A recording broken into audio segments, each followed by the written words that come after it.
Padre nuestro, venimos este día pidiendo que abras tu palabra y particularmente que abras nuestros ojos para correctamente discernir los eventos de nuestro mundo y compararlos con la palabra de Dios y la palabra de Dios solamente. Que oramos que oremos por este mundo que está en tantos dolores, tanta agonía. Como Pablo dice en Romanos, que la creación gruñe esperando la revelación de los hijos de Dios, y pedimos que bendigas este tiempo. Haznos sabios y discernientes mientras tratamos de conocerte. Amén. Vamos a tener un descanso de nuestra serie de oración y vamos a abrir a Mateo capítulo 24. Mateo capítulo 24. Y por este momento consideraremos versículo 6. Jesús está dando su discurso del Monte de los Olivos, su fascinante sermón sobre cómo entender los últimos tiempos. Y sabemos que estamos tratando con los últimos tiempos cada domingo por la noche, pero esta semana, hablando con el personal pastoral, sintieron que debía dar una respuesta a lo que está pasando en Israel, en la guerra con Hamás, y para enseñarles a todos, en vez de decirles, espérense hasta que se termine la serie del milenio y esto será claro. Esta es mi esperanza esta mañana, para que todos comiencen a pensar en la misma dirección. Mateo 24, versículo 6 dice, y habréis de oír de guerras y rumores de guerras. Cuídalo, no os alarméis, porque es necesario que todo esto suceda, pero todavía no es el fin. Vamos a regresar a este texto en poco tiempo, pero voy a decir que no es, quizás no lo que piensen que es a primera vista, es solo un punto de partida. Mi pregunta de hoy, el título de mi mensaje es, ¿qué nos dice la guerra de Israel contra Hamás sobre el fin de los tiempos? ¿Qué nos dice la guerra de Israel contra Hamás sobre el fin de los tiempos? Y la respuesta corta es nada que no sepamos ya. Nada que no sepamos ya. Sin embargo, los eventos de lo que está ocurriendo todos los días ahorita sí tienen un sentido de últimos tiempos, y un sentido, si eso eleva su conciencia de la escatología, esto es saludable y bueno. Lo que quiero hacer hoy es, como pueden decir, una guía cristiana para colocar adecuadamente los eventos de Israel en las noticias. Esto no es una prueba exhaustiva de nuestra visión dispensacional y pretribulacional y premilenial de las Escrituras, pero va a ser un resumen.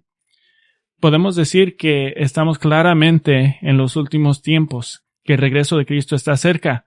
Sí podemos, pero no por lo que está pasando en Israel. En vez de esto, decimos esto porque el Nuevo Testamento enseña que los últimos tiempos comenzó con la inauguración de la era de la Iglesia. Jesús mismo dice al fin de la Biblia, Apocalipsis 20:22, el que testifica de estas cosas dice, sí, vengo pronto.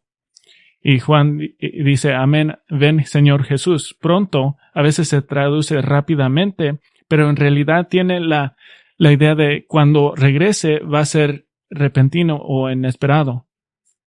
Pero considere 1 Pedro 4:7, mas el fin de todas las cosas se acerca, sed pues prudentes y de espíritu sobrio para la oración. Santiago 5:8, sed también vosotros pacientes, fortaleced vuestros corazones, porque la venida del Señor está cerca. O Pablo le enseñaba a los tesalonicenses que consideren el arrebatamiento de los santos y se incluyó a sí mismo como uno que será arrebatado. Entonces, lo que puedo decir con confianza completa, el regreso de Cristo está más cerca que nunca. Y podemos cerrar con oración y eso sería suficiente. Pero antes de que entremos a la carne de lo que queremos hablar, vamos a hacer 2 tareas domésticas para preparar el escenario. Quiero darle 3 definiciones y los antecedentes de la situación actual en Israel. Primero, las primeras 3 palabras que acabo de mencionar. El liderazgo de Grace Bible Church se aferra en nuestra declaración doctrinal está de acuerdo con un dispensacionalismo pretribulacional premilenial.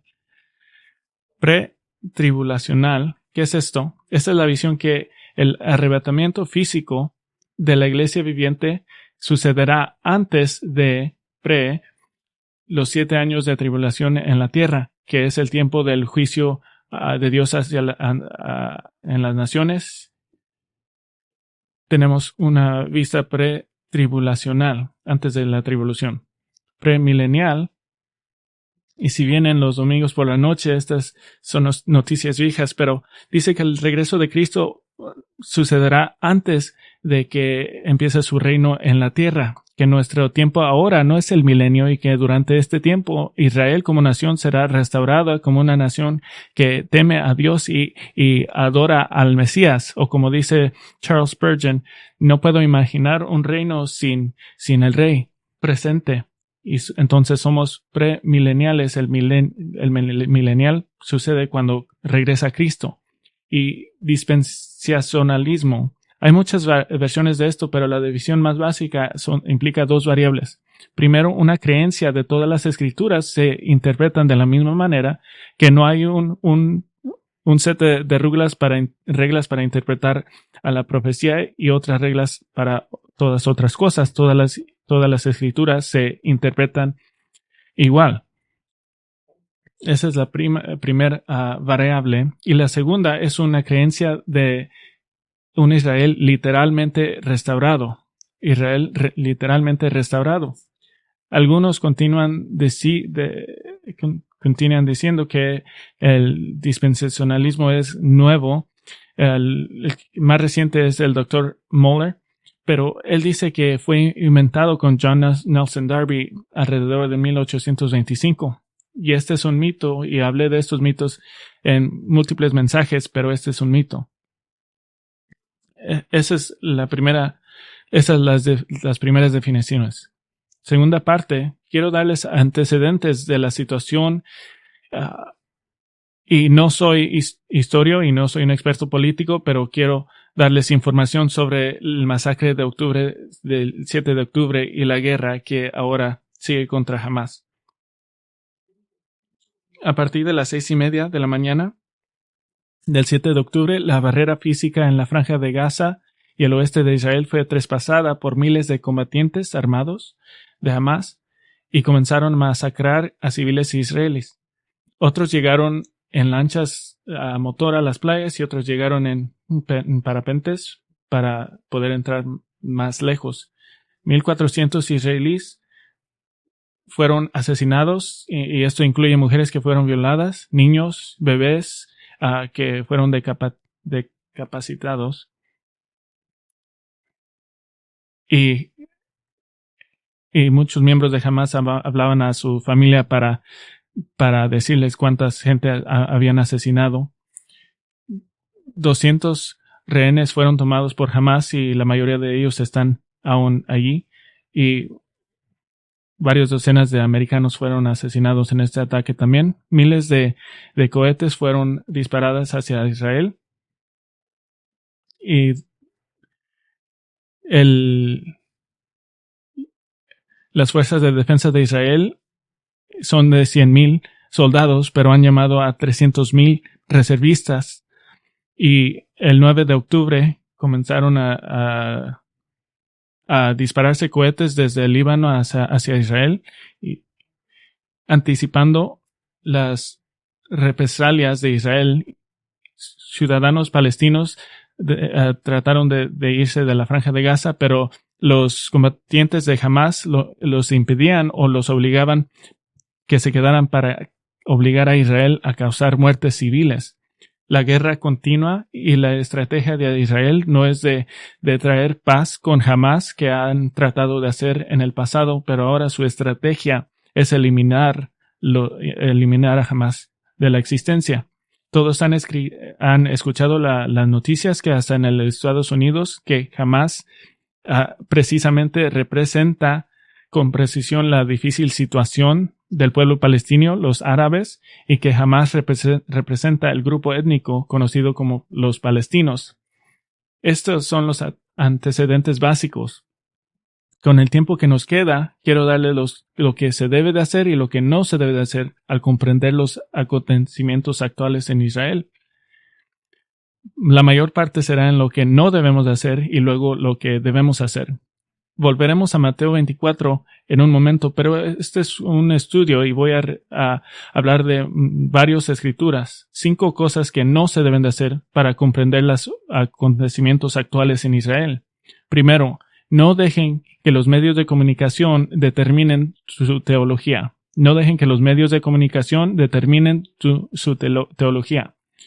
No crean las mentiras ni de los medios de comunicación ni de teólogos que no creen en un Israel que será restaurado y cómo interpretan los eventos actuales. Por ejemplo, muchos en los medios de comunicación literalmente culpan a Israel porque dicen que el territorio que se conoce como Israel originalmente era territorio musulmán y que los musulmanes tienen un derecho a la tierra que ellos tenían primero. Pero como nosotros conocemos la Biblia, sabemos que la tierra de Israel fue dada a Abraham hace 4,000 años. Josué y el ejército israelita entraron a Canaán por decreto divino en el año 1406. Y los judíos sí fueron por mayor parte exilados, pero comenzaron a regresar en el año 534. Pero los judíos fueron casi completamente expulsados después de la destrucción del año 70 por los romanos, pero muchos judíos se quedaron allí por unos 50 años, luchando por su tierra. En el año 132, Simón Bar Kokhba encabezó una revuelta judía contra Roma que duró varios años. Bar Kokhba fue asesinado y los judíos también fueron asesinados o esclavizados. Después de esta derrota final, el emperador Adrián cambió el nombre en honor de los enemigos históricos de Israel y los llamó el área Palestina, como de una forma de borrar la nación de Israel de existencia. Los árabes, después de este tiempo, se llamaron árabes palestinos y seguramente no siempre eran musulmanes porque Islam no fue fundado hasta el siglo VII. Entonces, ¿por qué muchos están culpando a Israel por esta guerra? Llega al año 1917, cuando durante la Primera Guerra Mundial el Imperio Británico tomó control de Palestina, y así se llamaba en este tiempo, y duró hasta el 1948. En el año 1917, los británicos prometieron a los judíos del mundo la área de Palestina en lo que se llama la Declaración de Balfour del 1917. Esto era, según un teólogo, causa que unió al sionismo temprano. Y uso la palabra sionismo porque este es un término negativo. Este es un término negativo que dicen que estos judíos tontos solo quieren su propia nación. Y cuando vean la palabra sionismo, esto no es una cosa positiva. Este es de un teólogo del quien hablaré después. En represalia por esta promesa, los árabes de la zona comenzaron los que se dicen los pogromos, disturbios violentos con la intención de erradicar un grupo étnico, los judíos, y en este caso asesinaron en masa a judíos en Jerusalén en particular. Estos disturbios y asesinatos continuaron por una década porque los británicos que controlaban el área políticamente respondían a estos asesinos en términos muy suaves, y los árabes aprendieron que disturbios y asesinatos ralentizaron la inmigración de los judíos a la zona. ¿Por qué? Porque cada vez que los árabes asesinaban y causaban disturbios, les daban más tierra a los británicos. Era como si un niño grita y le dan una galleta. Acaba de aprender que si gritan, le dan otra galleta. Para el año 1939, los árabes ya controlaban toda la área de Judea y Samaria, excepto pedazos pequeños de tierra de los judíos. Y para el año 1939, a respuesta de la presión continua de los árabes musulmanes, los británicos restringieron inmigración a Palestina. Solo los árabes podían entrar y los judíos no.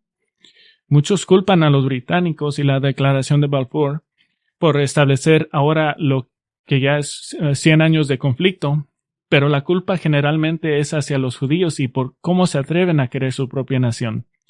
Y por supuesto vino la Segunda Guerra Mundial y el Holocausto, Y finalmente, quizás lo único bueno que las Naciones Unidas jamás han hecho, establecieron a Israel como una nación para que los millones de judíos desplazados tuvieran un lugar para donde regresar después de la Segunda Guerra Mundial. Pero señalo esto porque un teólogo amilenial que no defiende la nación restaurada de Israel, el eminente Dr. Kim Riddlebarger, lo expresó de esta forma: las Naciones Unidas establecieron un Estado judío en Palestina. ¿Notaron eso? Un Estado judío en vez de decir Israel. Y segundo, en Palestina. Ese es el nombre romano dado a Israel en el segundo siglo.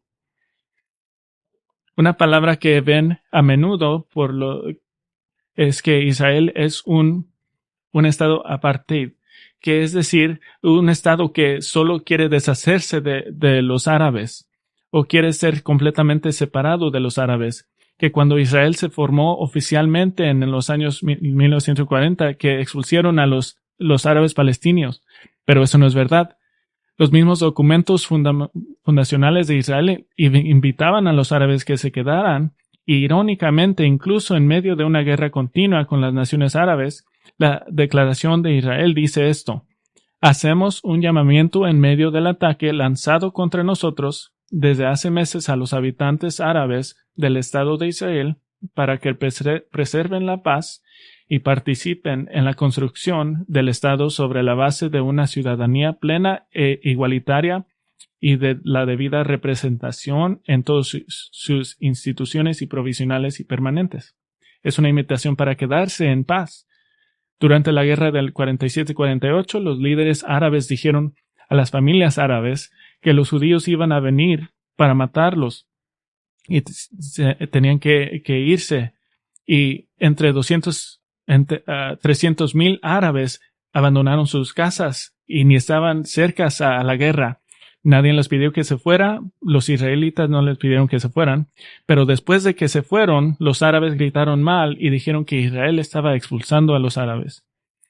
Importante, las naciones árabes no aceptaron los refugiados. Solo una nación hizo lo que pudiera, dieron comida y ropa a los árabes que estaban tratando de salir de Israel, y era el gobierno israelita. Hoy los ciudadanos árabes en Israel tienen exactamente los mismos estatus legal y derechos. El 20% de ciudadanos de Israel son descendientes de árabe. En Cisjordania, la mayoría de los palestinos viven bajo el gobierno palestino, pero todos los árabes en la Franja de Gaza están controlados por Hamás. Los árabes han participado en el gobierno de Israel y hay un árabe en la Corte Suprema de Israel. Entonces, cuando escuchan Israel es malo porque están asesinando a los palestinos y quieren negarles los derechos humanos básicos y la tierra realmente les pertenece a los palestinos, todo eso es falso. No dejen que los medios de comunicación determinen tu teología. Hay otra segunda cosa que no debemos de hacer. No confunda al Israel de hoy con el Israel restaurado prometido. No confunda el Israel de hoy con el Israel restaurado prometido. No voy a entrar con los argumentos de que Israel es el nuevo Israel, que la iglesia es un nuevo Israel, pero para todos los que creen como nosotros que las promesas de Dios a restaurar a Israel nacional son promesas literales y significan un gobierno, una nación que en la tierra que fue dada por Dios a ellos, es muy importante acertar en el momento. Durante décadas, durante la formación de Israel, de la nación de Israel, los dispensacionalistas han usado esto como un momento de ajá contra los que no creen que Israel será restaurado. Pero la formación de la nación de Israel en los años 1940 no tiene precedentes y quizás sea milagroso porque nunca en la historia una nación ha sido disunida y luego reunida 2000 años después. Y por supuesto, esto prueba que Dios es completamente capaz de reconstruir la nación cuando quiera. Sin embargo, es prematuro decir, ajá, Israel ha sido reunificado como nación tal como la Biblia dice que sucederá. Un simple estudio de algunos textos claves nos dirá que el Israel de hoy no es el Israel restaurado prometido. No puedo hacer esto de manera exhaustiva, pero quiero darles una prueba. Algunas cualidades del profético Israel restaurado. Primera calidad, arrepentimiento nacional por crucificar a su Mesías. Se arrepentirán como nación por crucificar a Cristo. Zacarías 12:10 dice, y derramaré sobre la casa de David y sobre los habitantes de Jerusalén el espíritu de la gracia y de súplica, y me mirarán a mí, a quien han traspasado, y se lamentarán por él como quien se lamenta por un hijo único, y llorarán por él como el que llora por un primogénito. ¿Y cuándo sucede esto? ¿Cuándo sucede este arrepentimiento nacional? Antes o después del regreso de Cristo, como es describido después en Zacarías 14. Entonces, el regreso de Cristo, el arrepentimiento de Israel están muy cercas los unos a los otros. Actualmente, Israel nacional y casi todos los judíos en la tierra continúan en una ceguera espiritual. Romanos 11:25 indica que la ceguera parcial o endurecimiento del corazón es el estado actual de Israel hasta el fin de la era de la Iglesia, que presenta a los gentiles siendo traídos al reino. Pablo escribió en Romanos 10:1, dice: hermanos, el deseo de mi corazón y mi oración a Dios es por ellos, es para su salvación, porque yo testifico a su favor que tienen celo de Dios, pero no conforme a un pleno conocimiento, pues desconociendo la justicia de Dios y procurando establecer la suya propia, no se sometieron a la justicia de Dios, porque Cristo es el fin de la ley para justicia a todo aquel que cree. En primera, es un Israel arrepentido nacionalmente.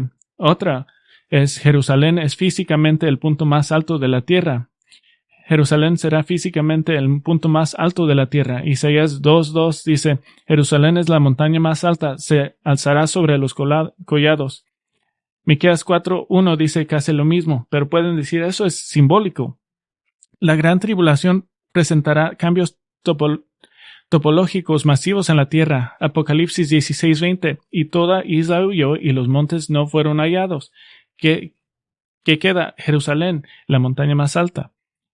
Otra característica, Israel es amado por todas las naciones. Israel es amada por todas las naciones. Miqueas 4, Dios dice, vendrán muchas naciones y dirán, venid y subamos al monte del Señor, a la casa de Dios de Jacob, para que Él nos instruya en sus caminos y nosotros andemos en sus sendas. Porque de Sión saldrá la ley y de Jerusalén la palabra del Señor. Otra característica, cualquier nación que desobedezca a Dios será castigada al instante. Cualquier nación que desobedezca a Dios será castigada al instante. Zacarías 14, 16 y 17 promete disciplina instantánea de 1 año o más para cualquier nación que se niegue a adorar a Dios anualmente. Otra característica, los enemigos históricos de Israel serán adoradores de Dios. Los enemigos históricos de Israel serán adoradores de Israel. En Isaías 19, una de mis favoritas, Isaías 19:23, aquel día habrá una calzada desde Egipto hasta Asiria. Y si Egipto está aquí y Asiria está acá, y en medio de estos está Israel, los asirios entrarán a Egipto y los egipcios en Asiria, y los egipcios adorarán junto con los asirios. Aquel día Israel será un tercero con Egipto y con Asiria, una bendición en medio de la tierra, porque el Señor de los ejércitos lo ha bendecido, diciendo, bendito es Egipto mi pueblo y Asiria obra de mis manos, e Israel mi heredad. Otra característica, Israel vivirá en paz total. Isaías 2:4, forjarán sus espadas en rejas de arado y sus lanzas en podaderas, y no alzará espada nación contra nación, ni se adiestrarán más para la guerra. Jeremías 33:14 dice que Jerusalén habitará segura. Y tenemos muchas plática política de armas en nuestra nación. Vayan a Israel y traten de quitarle las armas a un judío. Tienen que tenerlas. Otra característica, Islam ya no existirá. Islam ya no existirá. Apocalipsis 20 dice que al comienzo del reinado de Cristo, Satanás será atado para no engañar más las naciones. El resultado natural de Satanás no engañando las naciones será el término de religión falsa. Otra característica, Jerusalén contará con un nuevo templo glorioso de Dios, con un nuevo templo glorioso de Dios. Ezequiel 40:48 describe el futuro templo en Jerusalén con detalles suficientes para poder hacer planos. El domo que está en el domo musulmán que está en donde está el templo es temporario. Si van a ir a verlo, vayan ahorita porque no va a sobrevivir. Y Jesús estará en la tierra. ¿Qué tal esa?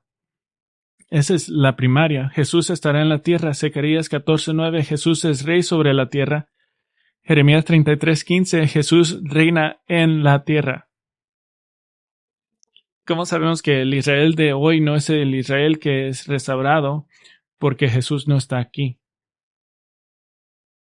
La primera cosa que no deben hacer, no dejes que los medios determinen su teología. Segunda, no confunda Israel de hoy con el Israel restaurado prometido. Tercero, no le niegues a Israel su derecho divino a la tierra. No le niegues a Israel su derecho divino a la tierra. Solo porque el Israel de hoy no es el Israel restaurado con las características de las que acabamos de hablar y no llaman a Cristo su Mesías, pero eso no le da el derecho de privarlos de su tierra. En las Escrituras son muy claras que el derecho de Israel a la tierra son divinas. Esta semana pasada, un comentarista político judío, Ben Shapiro, le preguntó a un partidario de Hamás, bajo el disfraz de apoyar a los palestinos, qué parte de la tierra de Palestina estaba ocupada por los judíos, y ella dijo toda parte, que significa que la agenda verdadera es la aniquilación de los judíos como pueblo. Y Ben Shapiro hizo la astuta observación que Israel como nación siempre ha soportado una nación de Palestina en algún territorio. Lo han demostrado históricamente. Hace apenas unos días, un oficial de Hamás dijo: Israel es un país que no tiene lugar en nuestra tierra. Declaró: debemos eliminar ese país porque constituye una catástrofe política y militar y de seguridad para la nación árabe e islámica, y debe terminarse. No nos avergüenza decirlo con toda fuerza. Y el presentador de noticias preguntó: ¿esto significa la aniquilación de Israel? Y Hamás respondió: sí, por supuesto. Y luego continúa: la existencia de Israel es ilógica. La existencia de Israel es lo que causa todo ese dolor, sangre y lágrimas. Es Israel, no nosotros. Somos las víctimas de la ocupación. Por tanto, nadie debería culparnos por las cosas que hacemos el 7 de octubre o el 10 de octubre o el 1,000,000 de octubre. Todo lo que hagamos es justificado. Pero escuchen el Salmo 83. Dios, no esté silencio y porque tus enemigos gruñen y todos los que te odian han levantado su cabeza. Ellos han dicho: vengan y vamos a destruirlo como nación para que el nombre de Israel no sea recordado. Eso ya tiene 3,000 años que pasa. Esto no es algo nuevo. No le nieguen los derechos de Israel a su tierra. Cuarta cosa no hacer: no cometas dos errores comunes en las profecías. No cometas dos errores comunes en las profecías. Primer error es de teólogos de pacto que generalmente creen que la iglesia es el nuevo Israel o algo así. He leído varios teólogos amileniales en el tema de los acontecimientos recientes. Y muchos de ellos es muy loables y no sorprendentes, pero todavía no he encontrado uno que haya intentado de abordar la cuestión del derecho divino de Israel a su propia tierra. Nadie ha defendido a Israel defendiendo su propio hogar. Nuevamente, Dr. Kim Riddlebarger afirma: las promesas de tierra de Israel han sido universal, especializadas en la era del nuevo pacto y son tipológicas de promesas celestiales mucho mayores que aún están por recibirse. Para mantener la promesa de la tierra vigente en una interpretación literal, hay que despojar el pacto abrahámico de su fuerza escatológica universal en el nuevo pacto. Solo quiero interpretar lo que dice. Lo que está diciendo es una referencia a Romanos 4:13.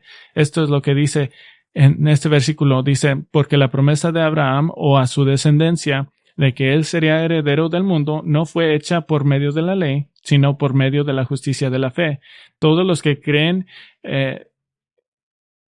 en Cristo por fe serán herederos del mundo entero. Sí, por supuesto, pero esto no es mutuamente excluyente con el hecho de que Israel reciba sus promesas de tierras. Y es una enorme exageración hermenéutica decir que Romanos 4:13 significa que Israel como nación nunca volverá a existir. Esta es la primera error. El segundo error, al otro lado del pasillo, el mayor error cometido por los dispensacionalistas históricamente, que en realidad no los llamaré dispensacionalistas porque interpretan las noticias con las escrituras, pero el error de utilizar los acontecimientos para declarar que el regreso de Cristo es inminente, pero el hecho es que desde el año 1948 los teólogos se entusiasman al declarar que el fin está cerca. El 48, el 57, el 73, la guerra de Yom Kippur, las guerras con el Líbano en 1982 y 2006. Parece que cada vez que ocurre un evento, los estudiantes de profecía bíblica se vuelven locos con declaraciones que Armagedón es claro y Cristo va a regresar en cada momento. No hagan esos dos errores. Quiero darles una quinta cosa que no hacer. No dejes que los medios determinen, no interpretes las noticias como autoritarias. Cualquier pastor que diga que el regreso de Cristo está cerca a causa de las noticias, tiene que decir yo creo, o me parece a mí, o pienso yo, o parece. Y creo que eso está bien, pero cada generación ha estado diciendo esto. Lo que es más erróneo es atribuir los eventos actuales a los eventos que sucederán después de que la iglesia sea arrebatada. Quiero regresar al contexto real de Mateo 24, versículo 6. Y habréis de huir de guerras y rumores de guerras. Cuidado, no os alarméis porque es necesario que todo esto suceda, pero todavía no es el fin. ¿A qué respondió esto? Al versículo 3. Y estando él sentado en el monte de los olivos, se le acercaron los discípulos en privado, diciendo, Dinos, ¿cuándo sucederá esto y cuál será la señal de tu venida y de la consumación de este siglo? Y están pidiendo señales de la venida de Jesús. Versículo 6, guerras y rumores de guerras, muchas cosas terribles. Versículo 7, porque se levantará nación contra nación y reino contra reino, y en diferentes lugares habrá hambre y terremotos, pero todo esto es solo el comienzo de dolores. Entonces os entregan a tribulación y os matarán y seréis odiados de todas las naciones por causa de mi nombre. Y muchos tropezarán entonces y caerán y se traicionarán unos a otros y unos otros se odiarán. Y se levantarán muchos falsos profetas y muchos se engañarán. Y debido al aumento de la iniquidad el amor de muchos se enfriará. Pero el que preserve hasta el fin, ese será salvo. Y muchos dicen, esto está pasando ahora. Pero luego Jesús es más preciso y específico sobre este tiempo. Versículo 15 dice, por tanto, cuando veáis la abominación de la desolación de que se habló por medio del profeta Daniel, colocada en el lugar santo, esto es específico. Jesús está dando referencia a Daniel capítulo 9 sobre el anticristo, rompiendo el pacto que hizo con Israel y estableciendo la adoración de sí mismo en Jerusalén.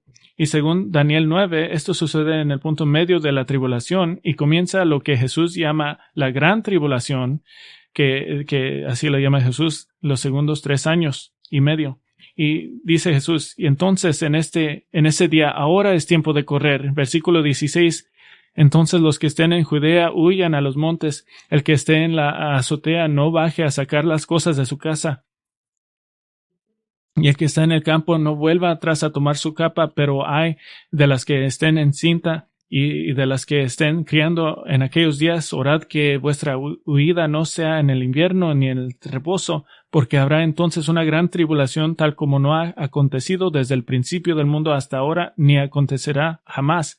Y si aquellos días no fueran acortados, nadie se salvaría, pero por causa de los escogidos, aquellos días serán acortados. ¿Y qué pasa después? Versículo 27. Porque así como el relámpago sale del oriente y resplandece hasta el occidente, así será la venida del Hijo del Hombre, donde lo que pasa después es el regreso de Cristo. Versículo 28, donde esté el cadáver, así se juntarán los buitres. La reunión de los buitres es una referencia a Ezequiel 39:17, que predice que los buitres comerán los cuerpos de los muertos después de la batalla de Armagedón, después del regreso de Cristo. Y es muy importante de comprender esto porque definimos la palabra pretribulacional. Nosotros tenemos una vista pretribulacional de la iglesia. Segunda Tesalonicenses da grandes detalles sobre la venida del anticristo, pero nunca dice prepárate para soportar a este hombre terrible, el anticristo. Primera Tesalonicenses 4 consuela a los santos diciéndole que no soportarán la tribulación, sino que pues el Señor mismo descenderá del cielo con voz de mando, con voz de arcángel y con trompeta de Dios, y los muertos en Cristo se levantarán primero. Entonces nosotros, los que estemos vivos y que permanezceremos, seremos arrebatados juntamente con ellos y en las nubes al encuentro del Señor en el aire. 7 años antes del regreso de Cristo. Este es el significado de Juan 14, 1-3. No se turbe vuestro corazón, creed en Dios, creed también en mí. En la casa de mi Padre hay muchas moradas, y si no fuera así, os lo hubiera dicho, porque voy a preparar un lugar para vosotros.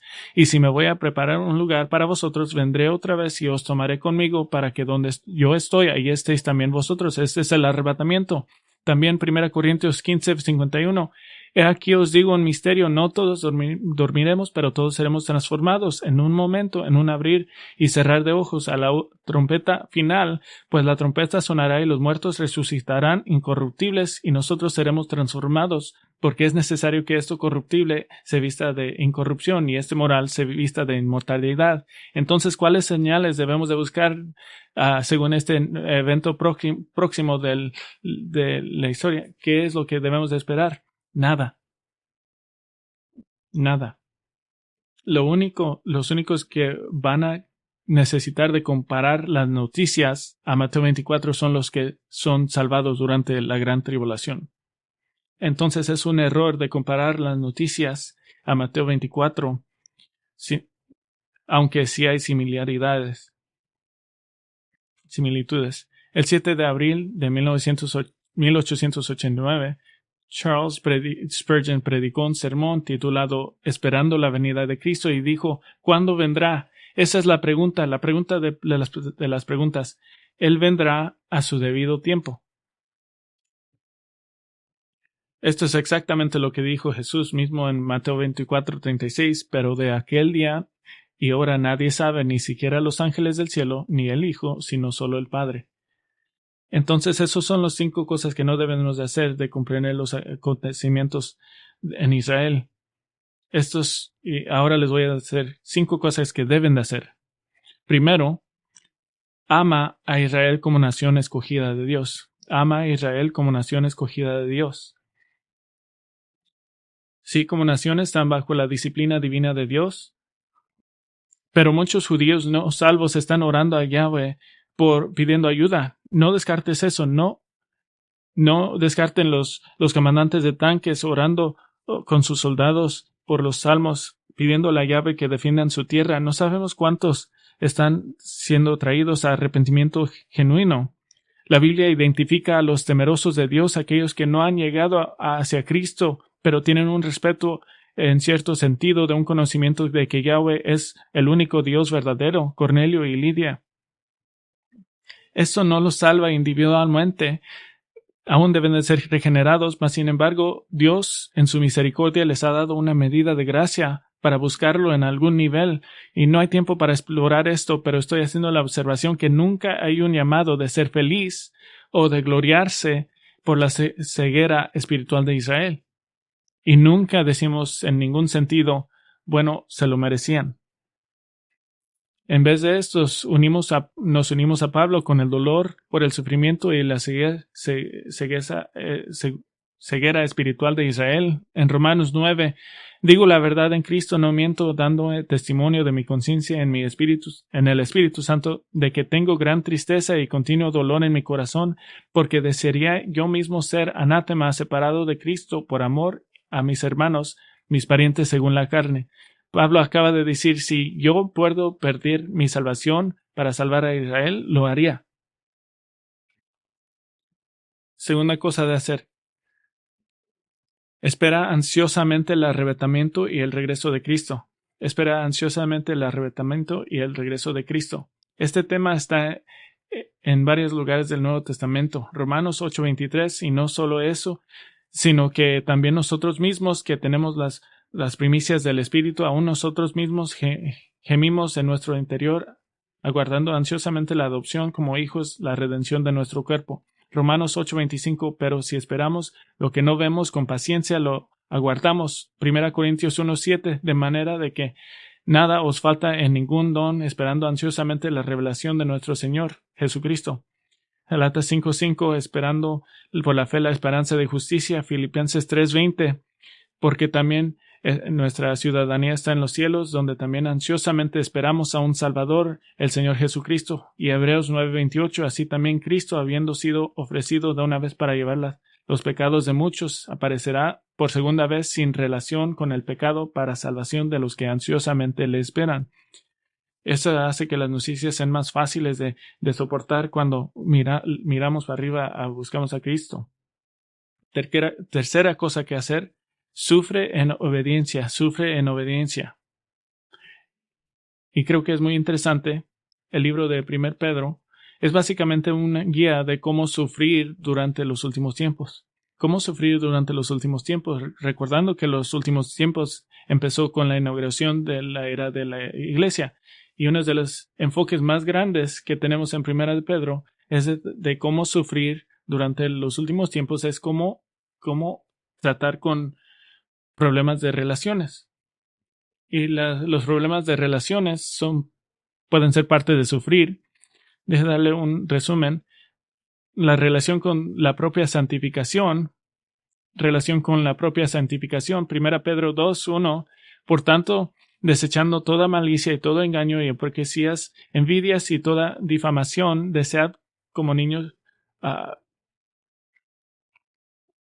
la palabra. ¿Qué tal la relación con la autoridad?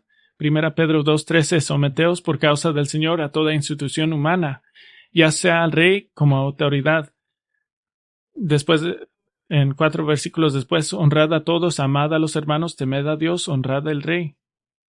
¿Qué tal relación de las esposas con los maridos? 1 Pedro 3:1, asimismo vosotras mujeres estad sujetas a vuestros maridos, de modo que si algunos de ellos son desobedientes a la palabra, puedan ser ganados sin palabra alguna por la conducta de sus mujeres. ¿Qué tal la relación de los maridos con las esposas? 1 Pedro 3:7, y vosotros maridos igualmente convivid de manera comprensiva con vuestras mujeres como con un vaso más frágil, puesto que es mujer, dándole honor como coheredera de la gracia de la vida, para que vuestras oraciones no sean estorbadas.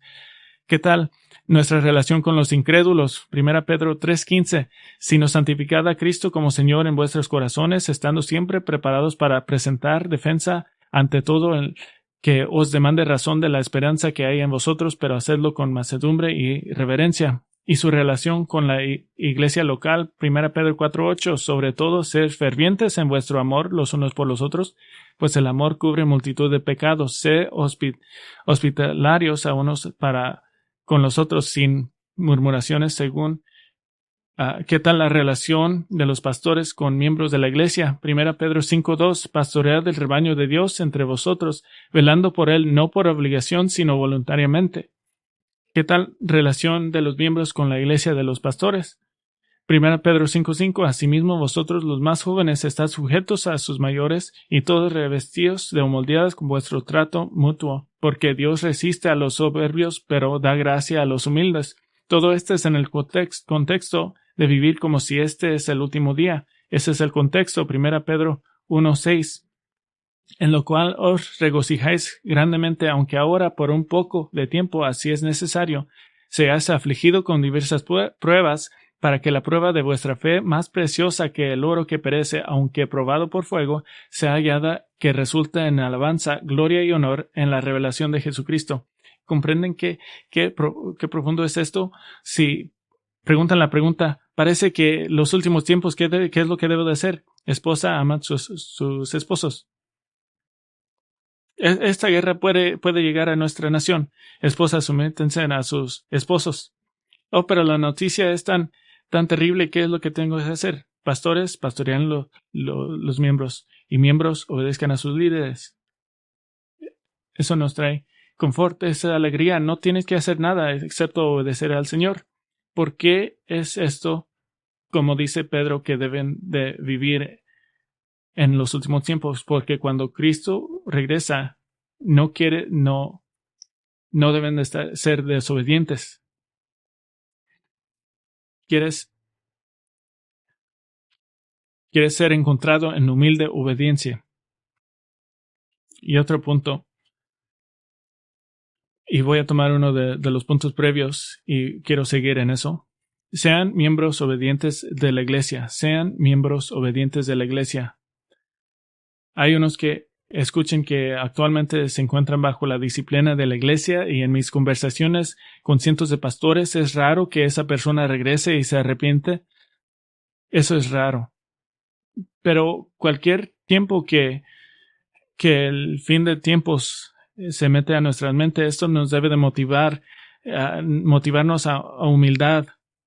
Y quiero recordarles algo de que dijo Chad Vegas en nuestra conferencia. Dio referencia a Mateo 16, donde Jesús declara que los líderes designados de la iglesia reciben las llaves del reino. Mateo 16:19, yo te daré las llaves del reino de los cielos, y lo que ates en la tierra será atado en los cielos, y lo que desates en la tierra será desatado en los cielos. Llaves abren y cierran. Tradicionalmente, particularmente desde la Gran Reforma, esto fue entendido como admisión a la membresía de la iglesia, las llaves que abren la puerta, y la excomunicación, las llaves que cierran la puerta. Y es importante de notar que esto no es parte de que no puede ser parte de una iglesia. Esta es una declaración que esta persona no se debe de considerar parte de la iglesia universal. Esto es grande. Mateo 18:17 dice, si se rehúsa a escucharlos, dilo a la iglesia, y si también rehúsa escuchar a toda la iglesia, sé para ti como el gentil y recaudador de impuestos. Es decir, que tienen fe falsa, que no estén bajo la disciplina de la iglesia cuando regrese Cristo. Esta es una posición muy peligrosa espiritualmente. Y lo quinto es, por el contrario, sean líderes, sean obedientes o sean líderes de la iglesia obedientes. Sean líderes de la iglesia obedientes. Me sorprende que los pastores que se han desviado de a quién le pertenece la iglesia. La iglesia no es de los líderes. La iglesia es de Cristo. Y han perdido lo que deben de hacer. No conocen sus deberes. Cuando comencé a pastorear, era muy aparente que no sabía lo que tenía que hacer. Sabía cómo enseñar la Biblia, pero no sabía nada más. No sabía a quién preguntarle. Entonces me senté y hizo una lista de 1 Timoteo, 2 Timoteo y Tito de lo que deben de hacer los pastores en la iglesia. Y era lógico, era un ejercicio lógico, pero terminé con una lista de 4 páginas. Y en la providencia de Dios y su plan misterioso, mi educación formal vino después en mi ministerio, y doy gracias por eso. y tomé muchas clases en teología y clases en eclesiología, en clases en pastoreo, en ministerio pastoreado, y leí libros de los deberes de un líder de la iglesia, y después de 8 años de estudiar, la lista original que hice de primeras y segunda Timoteo y Tito era completamente correcta. Los deberes eran los mismos, y esto me daba confort como pastor. Nunca tenía que reinventar el ministerio o reinventarme a mí mismo. Todo se queda igual. Y lo que me impulsa a mí y motiva a todos nuestros líderes es que Cristo puede terminar todo esto a cualquier tiempo, hasta en nuestros ancianos que estábamos tratando de entrar a este edificio. Uno de los motivadores es que quizás no tenemos 5 años, por eso debemos de ser efectivos. Quiero terminar este tiempo esta mañana regresando al texto que fue nuestra lectura varios domingos, el domingo después del ataque en Israel, y quiero terminar esa lectura orando. Es la misma oración que oramos esta mañana. Abran a Salmo 122,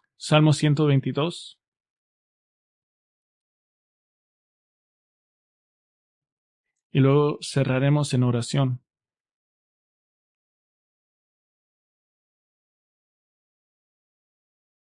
Mientras se encuentran a Salmo 122, quiero que se pongan de pie mientras leemos este salmo glorioso, y luego cerraremos. Salmo 122 de David.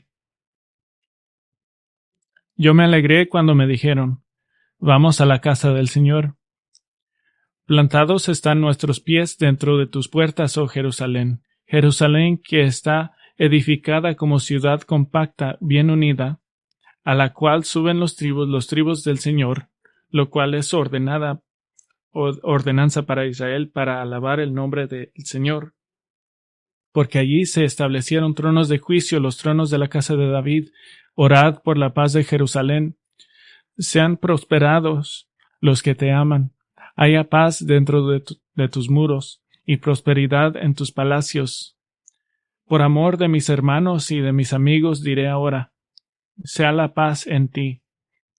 Por amor de la causa del Señor nuestro Dios, procuraré tu bien. Oremos juntos.